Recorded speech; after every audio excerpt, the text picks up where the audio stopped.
조선왕조실록 크기가 어느 정도 될까요? 책이니까 보통 우리가 책 사이즈를 생각할 겁니다.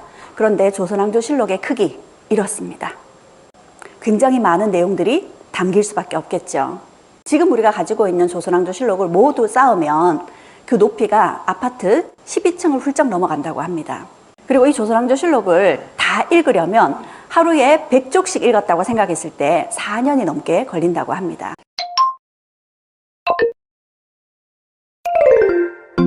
안녕하세요. 강 선생의 친절한 역사 이야기 55번째입니다.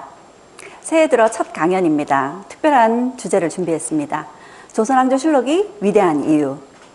조선왕조실록의 가치에 대한 이야기부터 해보겠습니다. 조선왕조실록은 유네스코가 인정한 세계 기록유산입니다. 우리나라가 유네스코 세계 기록유산으로 인정받기 시작한 것은 1997년부터였습니다. 1997년 훈민정음과 함께 조선왕조실록이 유네스코 세계 기록유산으로 인정받았습니다. 훈민정음과 함께 조선왕조실록이 세계에 내놓고 자랑하고 싶은 우리의 특별한 문화유산이기 때문이겠죠. 그리고 이후 지속적으로 많은 문화유산들이 유네스코 세계 기록유산으로 인정을 받았습니다. 2017년까지 우리나라가 가지고 있는 세계 기록유산은 모두 16건입니다. 이 기록은 아시아 1위, 세계 4위입니다. 유네스코 세계 기록유산을 가장 많이 보유한 나라는 어떤 나라일까요? 독일. 네, 독일입니다. 두 번째가 영국이고요. 3위가 폴란드와 네덜란드입니다. 그러니 우리는 4위라고 할 수도 있겠고 5위라고 할 수도 있겠죠. 이렇게 조선은 기록의 나라다라고 이야기할 수 있을 정도로 우리는 많은 기록 문화유산을 보유하고 있습니다. 유네스코에서는 조선왕조실록을 이러한 기준으로 그 가치를 인정해 줬습니다. 조선왕조실록은 472년간의 역사를 수록한 방대한 실록이고요. 풍부한 내용을 담고 있는 역사서이면서 다양한 내용을 담고 있어서 백과사전적인 실록이라고 할 수 있습니다. 그리고 그 역사 기술에 있어서 진실성과 신빙성이 굉장히 높다고 인정받고 있고요.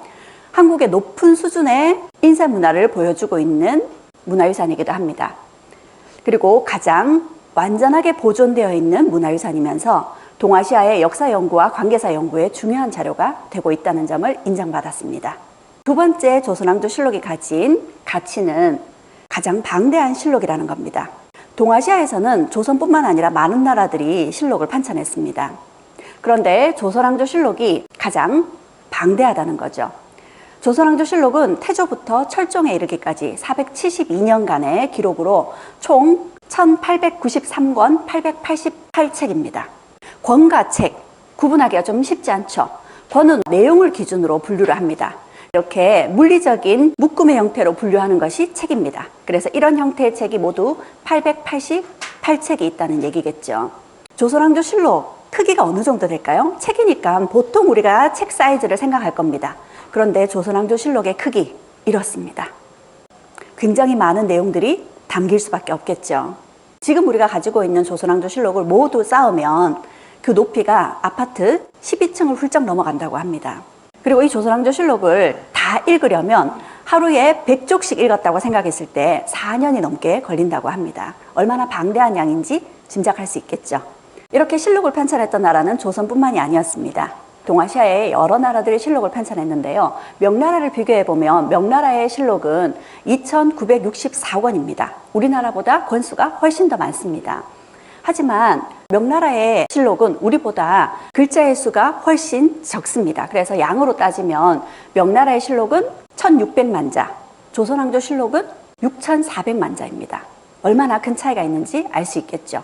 그리고 무엇보다 명나라의 실록은 당대의 실록이 지금 남아있는 것이 거의 없습니다. 문화대혁명 때 모두 소실되었죠. 청나라의 실록도 마찬가지입니다. 만주족의 청나라 실록은 4404권입니다. 그 양으로만 친다면 굉장히 방대하죠. 하지만 청나라 실록은 만주어와 몽골어, 한자어로 기록이 되어 있습니다. 그래서 실제 양은 그보다 훨씬 줄어들게 되고 사파까지 들어있기 때문에 양은 조선왕조실록과 비교할 만한 것이 못 됩니다. 일본 역시도 마찬가지입니다. 일본의 문덕실록 그리고 일본의 3대 실록이 남겨져 있는데요. 그 실록 역시도 짧은 기간 그리고 아주 일상적인 내용만을 담고 있습니다. 그리고 그 양도 굉장히 적을 뿐더러 3대 실록의 경우에는 당대에 기록된 것이 아니라 뒤에 기록된 것입니다. 이렇게 동아시아의 여러 나라들과 비교를 해보더라도 조선왕조실록이 그 양뿐만 아니라 그 가치도 굉장히 높다는 것을 확인할 수 있을 겁니다. 세 번째로 조선왕조실록이 가진 가치, 백과사전적인 기록이라는 점입니다. 굉장히 다양한 내용을 담고 있습니다. 조선왕조실록의 주인공을 굳이 얘기하자면 누구일까요? 왕입니다. 유교 국가였던 조선은 왕이 나라의 모범이라고 생각했습니다. 그래서 왕을 중심으로 많은 기록들을 남겼죠. 왕을 중심으로 기록을 남겼기 때문에 주로 중앙에서 이루어지는 정치나 사회, 경제적인 문제들을 많이 다루었으리라 생각해 볼 수 있습니다. 그런데 꼭 그런 것만은 아닙니다. 지방 곳곳에서 일어나는 많은 이야기들도 담고 있는데요. 예를 들자면 평안도 지역에서 박독동이라는 사람과 강아지가 벼락을 맞았다는 기사가 실려 있습니다. 강아지 벼락 맞았다는 일까지 이렇게 실록에 담고 있는 거죠. 그리고 함경도 지역의 굶주린 백성들이 흙을 파서 떡을 지어 먹었다고 합니다. 얼마나 궁핍했는지를 알 수 있는 거죠. 그런데 그 떡 맛이 메밀 음식과 비슷한 맛이었다. 이런 것까지 기록을 하고 있죠. 그리고 또 다른 기록을 보면 경상도의 한 임산부가 새 쌍둥이를 낳았습니다. 인구 증가 정책으로 새 쌍둥이 이상의 출산을 한 경우에는 나라에서 쌀을 지급해줬다고 합니다. 그런데 세종 때 경상도의 한 노비는 새 쌍둥이를 낳았는데 출산 직후 두 아이가 죽고 한 명만 살아남았다고 합니다. 그럼 이런 경우에는 상을 줘야 되는가? 이런 논의도 조선왕조실록에 적혀 있습니다. 그러니 꼭 왕이나 권력자, 중요한 사건들만 다루고 있는 것이 아니라는 거죠. 그뿐만 아니라 재미있는 기록들이 있습니다. 우리가 잘 알고 있는 장금의 이야기. 조선왕조실록은 장금에 대해서 10여 차례 기록이 나와 있습니다. 그 중에 장금에게 전체하라는 급료를 보장해주는 벼슬을 내렸다. 이런 기록이 있고요. 왕의 남자에 나오는 공길이란 인물이 있죠. 연산군의 총애를 받던 공길에 대한 기록도 조선왕조실록에 언급이 되어 있습니다. 그런데 이 공길이 연산군에게 임금이 임금답지 않고 신하가 신하답지 않으면 아무리 곡식이 있더라도 내가 먹을 수 있으랴 이렇게 이야기를 합니다. 논어에 나오는 이야기를 왕 앞에서 한 거죠. 그러자 감히 왕 앞에서 광대가 논어를 이야기했다. 그래서 불경죄로 유배 보내지게 됩니다. 이러한 기록들이 모두 조선왕조실록에서 나온 겁니다. 얼마나 다양한 이야기들이 조선왕조실록에 담겨 있는지 확인할 수 있는 부분이죠. 두 번째, 조선왕조실록이 위대한 까닭, 조선왕조실록의 기록 방식에 대한 이야기입니다. 조선왕조실록은 왕조차도 볼 수 없는 비밀 역사서였습니다. 어떤 내용들이 있을까요? 태조가 왕에 오른 지 7년 되었을 때 내가 왕에 오른 이후의 사초를 모두 가져오라 하고 명을 내렸습니다. 태조의 이런 불효령에 당시의 신하들이 사초를 태조 앞에 가져가려고 합니다. 그런데 그때 사관이었던 신계라는 사람이 이렇게 이야기를 합니다. 창업한 군주는 자손들의 모범이 됩니다. 전하께서 당대의 역사를 살펴보시게 되면 뒤를 잇는 임금들은 반드시 이를 구실로 삼아 실록을 보는 것을 일상적인 일로 만들어 버릴 겁니다. 그리 되면 역사를 기록하는 신하로서 누가 감히 직필을 할 수 있겠나이까? 이렇게 이야기를 했다는 거죠. 그러니 결국 태조는 사초를 보겠다는 명을 거둘 수밖에 없었습니다. 이렇게 사초를 보고 싶어하는 왕들 많았겠죠. 그 중에는 우리가 성군이라고 일컫는 세종도 있었습니다. 세종은 아버지가 누군가요? 태종이죠. 태종은 정말 파란만장한 사건들을 일으켰던 왕이었습니다. 그러니 자신의 아버지 태종이 역사에 어떻게 기록되었을지가 무척 궁금했겠죠. 그래서 세종 역시도 태종실록을 가져오라 하고 명을 내렸습니다. 그러자 신하가 이렇게 세종을 만류했습니다. 태종실록을 만든 사람이 아직 살아있는데 임금이 이것을 보시고자 하면 어찌 실록을 공정히 만들 수 있겠습니까?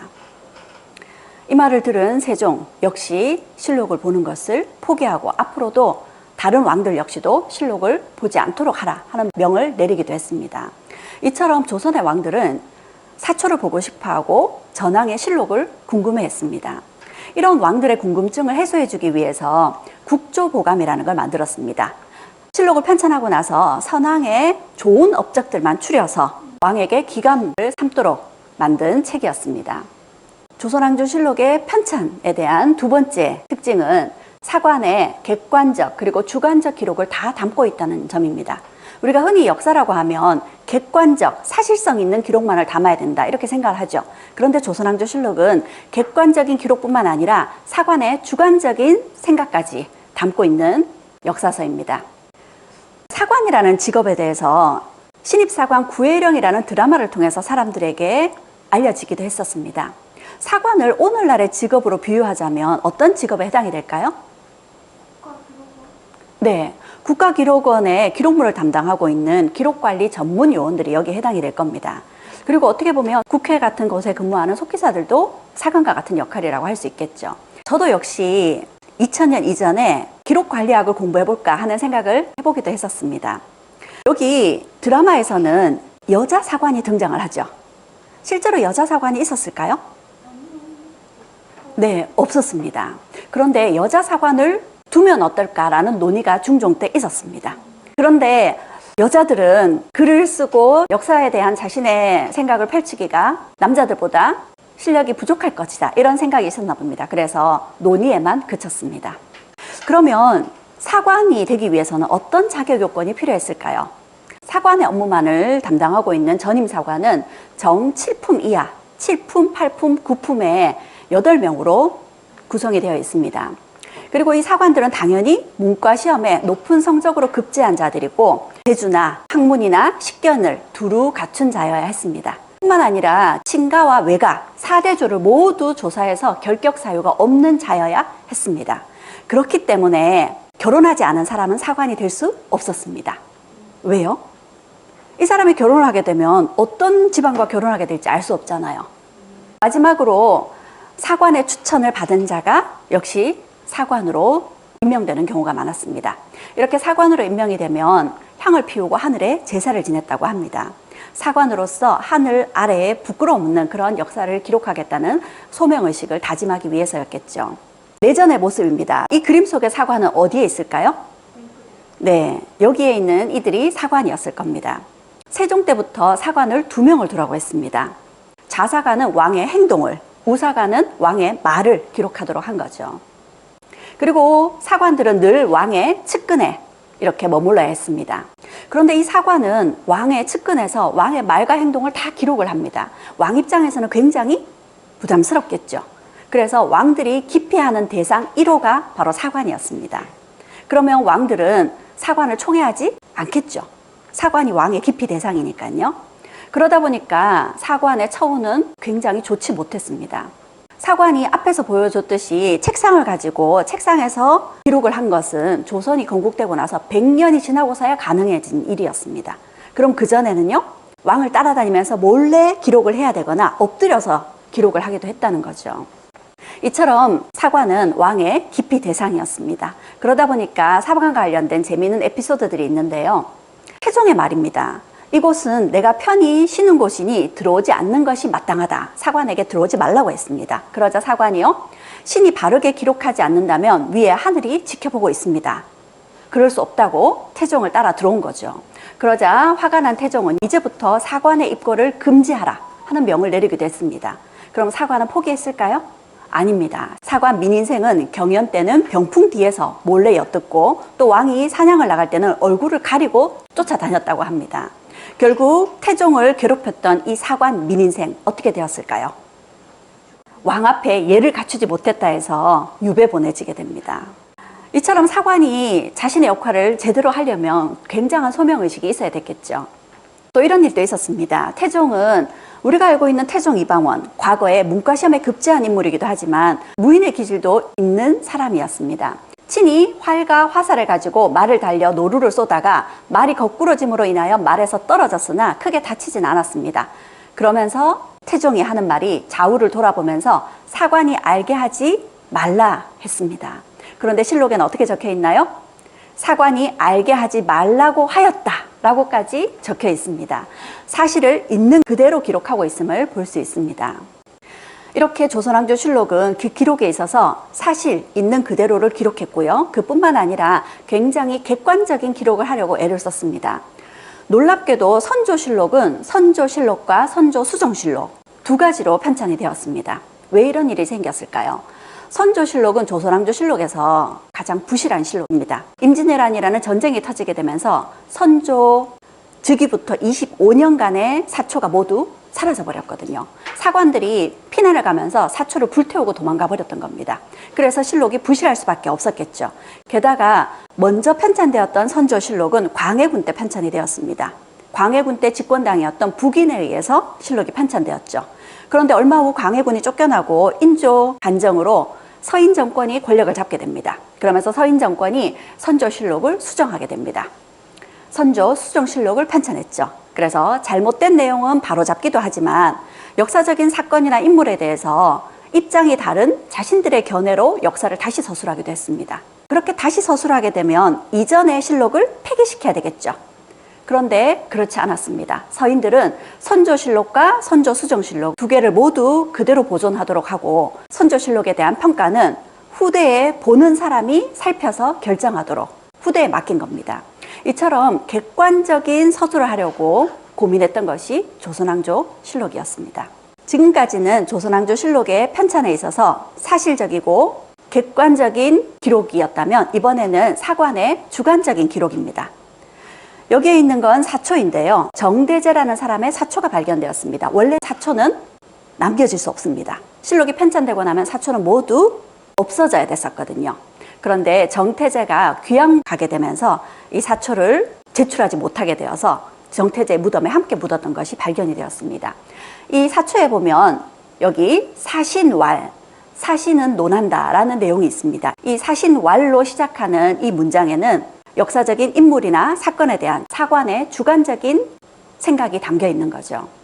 그 예를 한번 볼까요? 정태제의 사초에 이런 기록이 있습니다. 정태제는 인조 때 사관입니다. 사신은 논한다. 백성의 민생고 해결이 급선무라고 대신들이 아뢰어도 머뭇거리는 것은 왕의 자세가 아니다 하고 인조를 비판하고 있습니다. 또 다른 실록의 사신왈을 보면 충청도 관찰사 김여석이 바다 쪽에 100개를 바쳤다.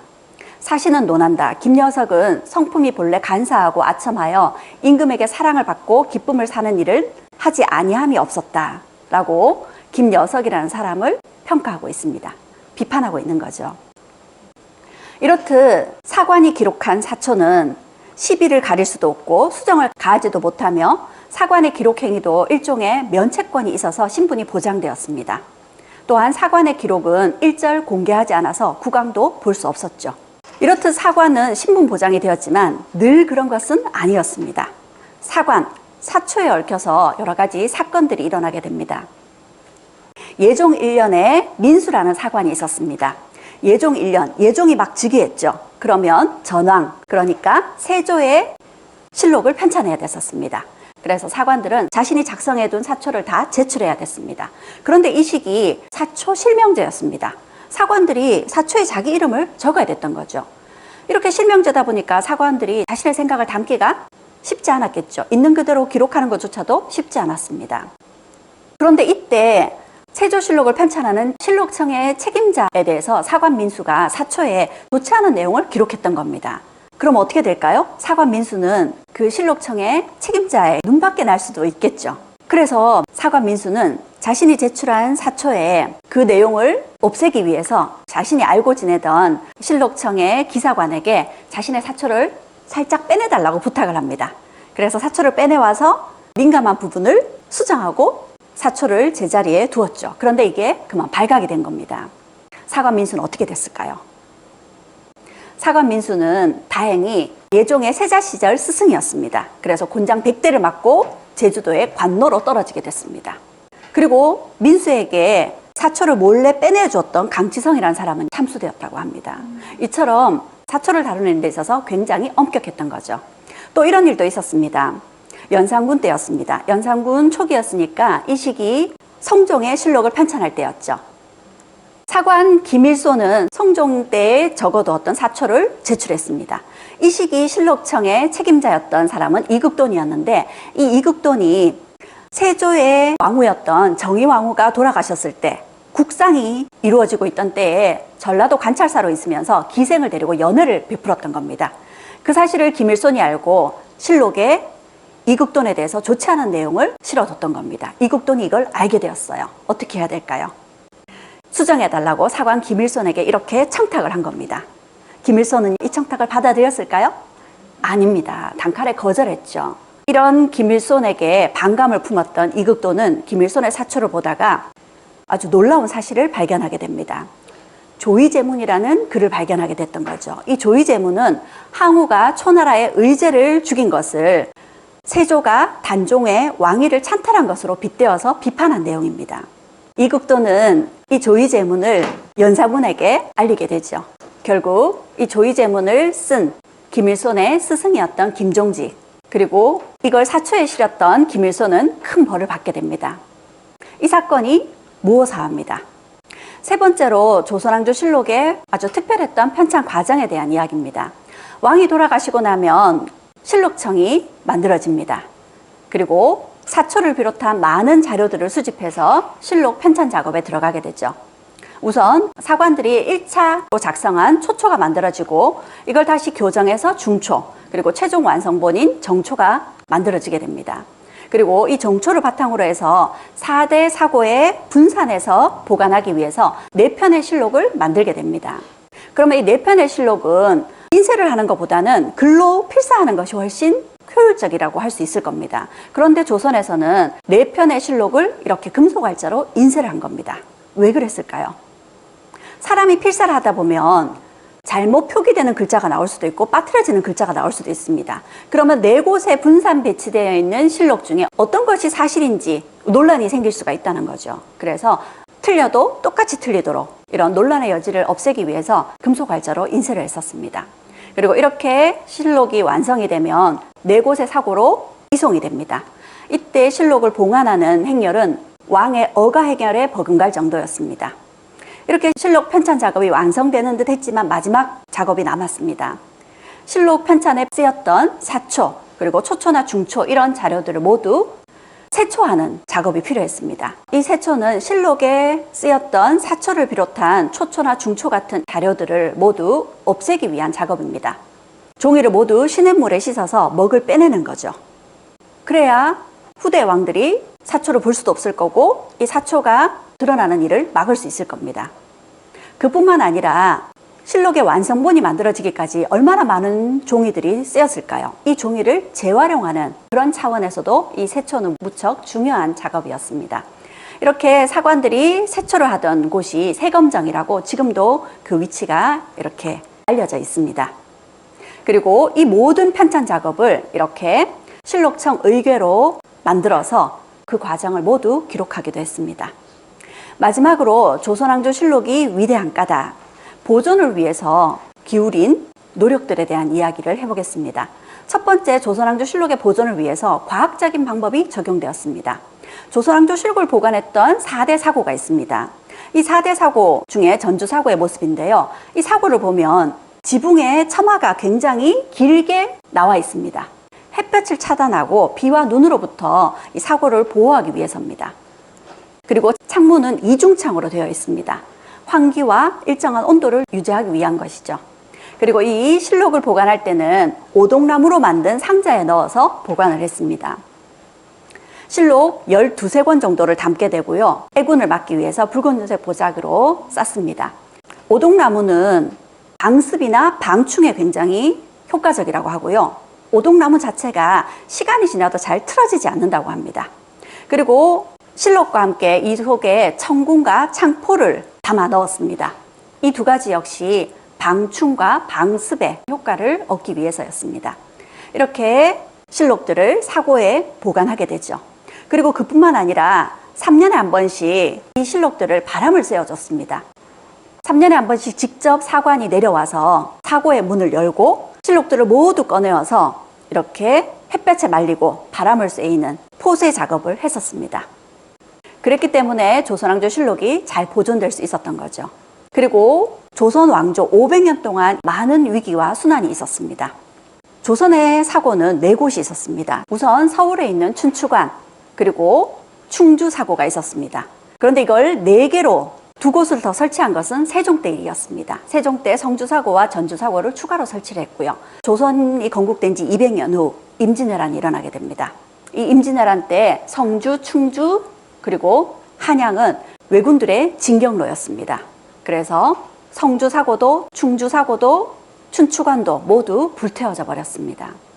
마지막 남은 것이 전주 사고였죠. 다행히 전주 사고는 안전했습니다. 그런데 이후 보급의 어려움을 겪었던 일본군들이 전라도까지 세력을 넓히게 됩니다. 이제 전주 사고도 위험해진 거죠. 이 전주사고를 지키는 참봉은 서둘러 손옥록과 안이라는 유생에게 부탁을 합니다. 손옥록과 안이는 많은 말과 수레 그리고 노비들을 동원해서 여기에 있는 실록들을 모두 옮기게 됩니다. 태조부터 명종 때까지의 13대 실록 805권 614책을 옮기게 되죠. 어디로 옮겨야 될까요? 외적의 손이 미치지 못하는 산속 깊은 곳으로 옮겨가게 됩니다. 정읍에 있는 내장산 깊숙한 곳으로 옮기게 되죠. 그뿐만 아니라 이들은 실록을 지키기 위해서 안희가 쓴 임계기사에 보면 이들은 거의 1년 이상을 여기에 불침번을 썼습니다. 임계기사에 따르면 안희가 혼자 숙직을 했던 일이 174일, 손옥록이 혼자 숙직했던 날이 143일, 그리고 이 두 사람이 함께 숙직했던 일이 53일, 이들이 모두 370일, 그러니까 1년 넘게 이 실록을 밤새워 지켰던 겁니다. 그런데 이 두 사람의 이때 나이가 손옥록이 56, 안희가 64이었습니다. 이분들이 아니었다면 우리가 세계에 자랑하는 조선왕조 실록 그 반은 불완전한 모습이었을 겁니다. 그리고 임진왜란 이후 전주사고에 있던 살아남은 실록을 토대로 북본의 실록을 다시 만들게 됩니다. 그리고 이제는 5곳에 분산 보존을 했죠. 춘추관뿐만 아니라 묘양산, 만이산, 오대산, 태백산, 이제는 5대 사고에서 실록을 보관했습니다. 그런데 조선 후기 인조 때 이괄의 난이 일어나게 되면서 춘추관의 사고가 불타버렸습니다. 실록을 잃어버린 거죠. 그리고 이후 후금의 세력이 성장하면서 묘양산의 사고가 위험해지게 됐죠. 그래서 묘양산 사고는 적상산이라 그래서 무주에 있는 곳으로 옮기게 됩니다. 그리고 만이산에 있는 사고가 병자호란 때 화를 입게 돼요. 그래서 만이산 사고는 역시 강화도에 있는 정족산으로 옮기게 됩니다. 그러니 이 시기 적상산 사고와 정족산 사고, 오대산 사고, 태백산 사고 4개의 사고가 안전하게 지켜졌었습니다. 그런데 이후 우리는 다시 일제강점기라는 어려운 시기를 맞게 됩니다. 이 일제강점기에 일본은 이 4대 사고에 있던 실록들 중 적산산 사고와 정족산 사고 그리고 태백산 사고에 있던 실록들을 서울로 가져오게 됩니다. 경성대학에 두게 되죠. 그리고 서울로 옮기지 않은 오대산 사고를 일본의 도쿄대학으로 가져가 버렸죠. 조선을 식민 통치하기 위해서 조선의 역사를 연구할 필요가 있었기 때문입니다. 마지막 위기는 한국전쟁 때였습니다. 중공군이 전쟁에 개입하게 되면서 서울이 다시 위험해지게 되었죠. 서울에는 당시 정족산 사고본과 태백산 사고본 그리고 적상산 사고본이 있었습니다. 당시 국립중앙박물관 관장은 문교부 장관에게 도움을 요청하고 그리고 그 당시 유엔군 대위에게 도움을 요청하게 됩니다. 그래서 어렵게 트럭을 준비했죠. 사실 전쟁 중에는 트럭은 군인을 위한 것이었습니다. 그런데 어렵게 준비해서 많은 문화재와 함께 조선왕조 실록을 부산으로 대피시킵니다. 이때 부산으로 옮겨간 것이 정족산 사고본과 태백산 사고본이었습니다. 그런데 이 한국전쟁 중에 적상산 사고본은 행방불명이 되어버렸죠. 그런데 수십 년 지나고 나서 알려졌습니다. 서울에 내려왔던 북한이 그 적산산 사고본을 가지고 간 거였죠. 그리고 2006년에 도쿄대학에 가지고 있던 47책의 오대산 사고본이 돌아왔습니다. 오대산 사고본이 돌아오게 되면서 조선왕조 실록이 모두 한반도에 머물게 되었습니다. 그리고 이제 조선왕조 실록은 국민실록이 되었습니다. 무슨 이야기일까요? 조선왕조 실록은 현재 적산산 사고본은 평양에, 그리고 정족산 사고본은 서울대학교 규장각에, 그리고 만일을 대비해서 부산에 있는 국가기록원에 태백산 사고본을 보관하고 있습니다. 그리고 이후 세종대왕 기념사업회에서 세종실록을 구격하기 시작했고요. 1968년부터 1993년에 걸쳐서 연간 3,000명의 학자들이 25년간 매달려서 조선왕조 실록을 한글로 모두 번역해냈습니다. 그리고 이 방대한 자료들이 모두 전산화되어서 우리는 컴퓨터에 앉아서 내가 찾고 싶은 조선왕조 실록 어디든 마음대로 볼 수 있게 되었습니다. 지금까지 조선왕조 실록이 위대한 이유라는 제목으로 같이 이야기를 해봤는데요. 조선왕조 실록이 위대한 이유 첫 번째는 조선왕조 실록의 가치, 세계 기록유산이고 방대한 양이고 백과사전적인 기록이라는 점, 그리고 조선왕조 실록의 기록 편찬에 있어서 왕도 볼 수 없는 비밀 유지가 이루어졌었고 사관의 객관적, 주관적인 기록이 담겨 있으며 특별한 편찬 과정으로 만들어졌다는 것, 그리고 마지막으로 조선왕조 실록을 보존하기 위한 노력으로 과학적인 방법으로 보존을 해왔고 많은 위기와 순환에서도 실록을 보존할 수 있었고 현재는 우리에게 국민실록으로 남겨져 있다라고 이야기를 해봤습니다. 이처럼 조선왕조실록은 국왕조차도 볼 수 없는 것이었습니다. 그런데 조선은 왜 실록을 만들었을까요? 이 조선왕조실록에 대해서 연산군은 이렇게 이야기했습니다.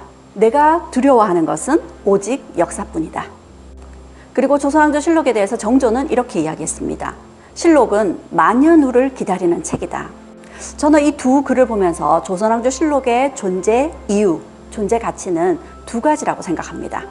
우선 첫 번째는 조선왕조실록은 왕조차도 볼 수 없었습니다. 어떤 내용이 기록될지도 알 수 없었죠. 왕과 권력자들을 두려움에 떨게 만드는 장치였습니다. 두 번째, 조선왕조실록은 조선 이후를 준비한 책이었습니다. 조선이라는 왕조가 몰락한 이후, 즉 지금 현재 우리를 위해서 남겨진 살아있는 역사라는 겁니다.